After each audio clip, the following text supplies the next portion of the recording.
जी अस्सलाम वालेकुम दोस्तों, मैं हूं अमजद मलिक और आप देख रहे हैं हमारा यूट्यूब चैनल पंजाब दी शान। खूबसूरत बकरियां मेले दे विच जनाब आईयां जी।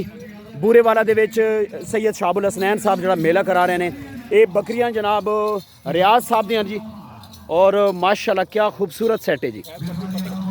नहीं नहीं पकड़नी कोई भी नहीं, बकरी नहीं पकड़नी, बकरी नहीं पकड़नी। माशाल्लाह खूबसूरत जी। रियाज साहब इधर आओ ना सामने। क्या हाल है जनाब, ठीक हो? सेहत तबीयत ठीक है? बड़ी गल है जनाब, तुहाडे नाल मुलाकात हो गई। कितनी बकरियां लैके आओ टोटल जी?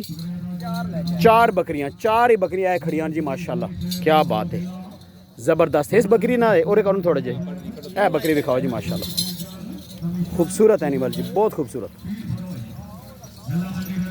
जी। मेला जारी जनाब, मेले दे विच बकरियां आ रही ने।